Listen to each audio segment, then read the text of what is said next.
Hello everyone, welcome to Haritha's diaries. So today నేను మీకు చూపించాలనుకున్న recipe name వంకాయ బజ్జీ అనమాట.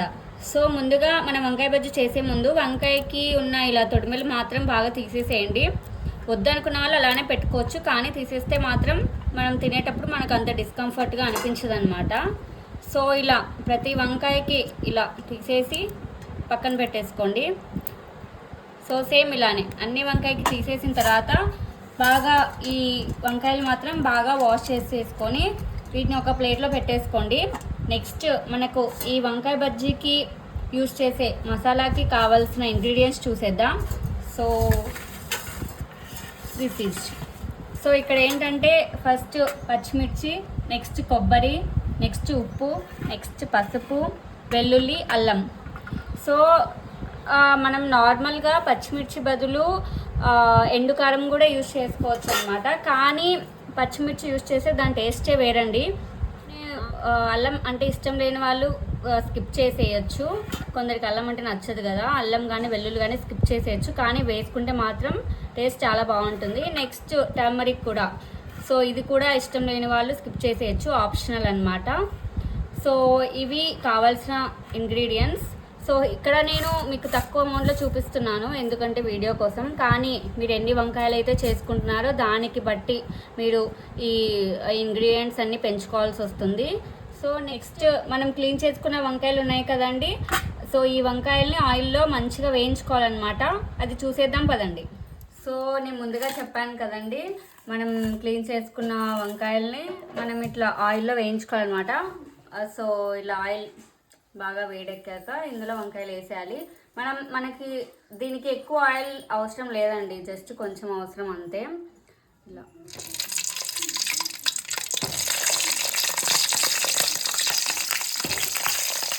ఇలా వేసే ముందు వంకాయలకి తడి లేకుండా చూసుకోండి.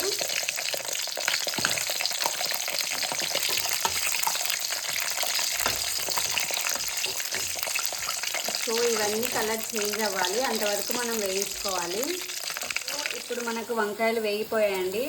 మనం ఎలా తెలుసుకోవచ్చు అంటే ఇలా కలర్ని బట్టే కాదు, మనం ఇలా ప్రెస్ చేసామనుకోండి ఇలా ఇలా లోపలికి వెళ్ళిపోవాలన్నమాట. ఇలా అయినప్పటికీ అప్పుడు మనకు అర్థమవుతుంది వంకాయలు బాగా వేగాయండి. ఇలా అంటానే ఇలా మెత్తగా అనిపించాలి మనము దేంతో ప్రెస్ చేసినా సరే. సో ఇంకా ఈ వంకాయలు బాగా వేగాయండి. ఆ తర్వాత ఈ వేగిన వంకాయల్ని ఒక ప్లేట్లోకి తీసేసుకోండి.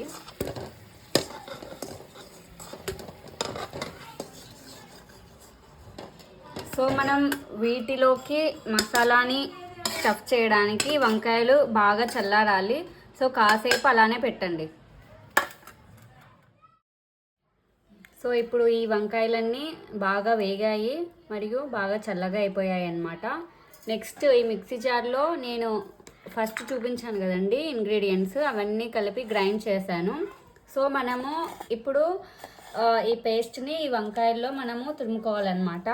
సో ఫస్ట్ ఒక నైఫ్ తీసుకొని వీటికి మంచిగా ఘాటు పెట్టుకోండి, చీలికల్లాగా చేయండి.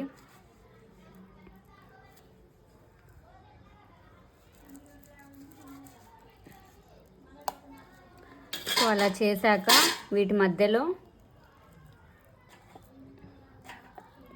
మనం ఈ పేస్ట్ని తురుముకోవాలన్నమాట.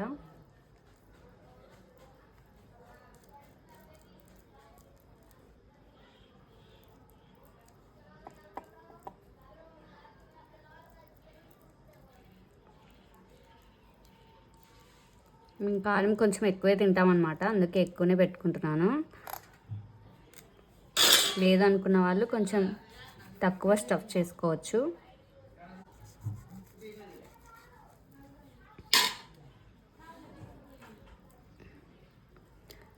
ఈ వంకాయ మొత్తం తునిగిపోకుండా చూసుకోండి కట్ చేసేటప్పుడు.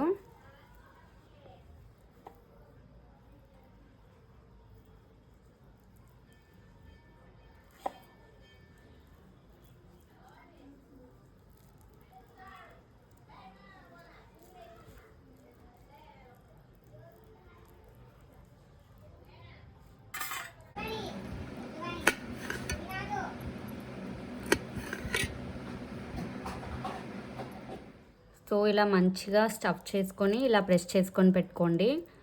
కారం అనేది మనం ఆయిల్లో వేసినప్పుడు బయటికి రాకుండా ఇలా మంచిగా ప్రెస్ చేసి పెట్టండి. ఇప్పుడు ఇలా మనం ఈ స్టఫ్ నిల్చుకున్న వంకాయల్ని మనం శనగపిండితో కలిపేసి మంచిగా బజ్జీలు వేసుకుందాం పదండి. మనకి ఇలా వంకాయలన్నీ మనం స్టఫ్ చేసుకున్న తర్వాత నెక్స్ట్ మనం బజ్జీలు వేసుకోవడానికి ఇలా నేను శనగపిండి తీసుకున్నానండి. ఇందులో దానికి సరిపడా కొంచెం ఉప్పు వేస్తున్నాను, అలాగే కొంచెం వంట సోడా కూడా వేస్తున్నాను. మనం దీన్నే సోలా పొడి అని కూడా అనుకోవచ్చు అనమాట. మా సైడ్ అయితే సోలా పొడి అంటారు. అది కూడా వేస్తున్నాను.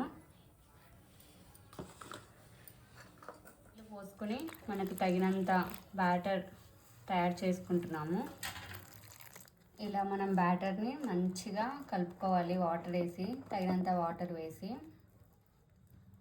ఇలా మంచిగా ఉంటలు లేకుండా మంచిగా కలుపుకోవాలి.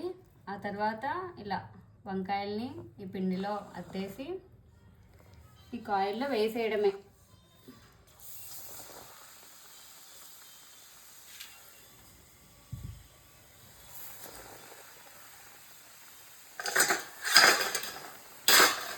ఇలా కొంచెం నురుగు తగ్గిపోయాక, వీటి మీద నురుగు వస్తుంది కదండి, ఇలా తగ్గిపోయాక కొంచెం ఇలా తిప్పుకుంటూ ఉండండి. లేకపోతే ఒకే సైడ్ ఉంటే మాడిపోయే ఛాన్సెస్ ఉంటాయి.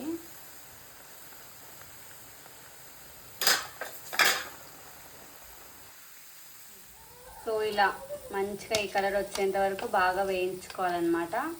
సో ఇవి బాగా వేగిపోయాయండి. ఇక్కడ నేను తీసేస్తున్నాను ఆయిల్లో నుంచి. ఈ నూనె మొత్తం పోవడానికి ఇలా దీంట్లో వేస్తున్నాను, డైరెక్ట్గా తినేయకుండా.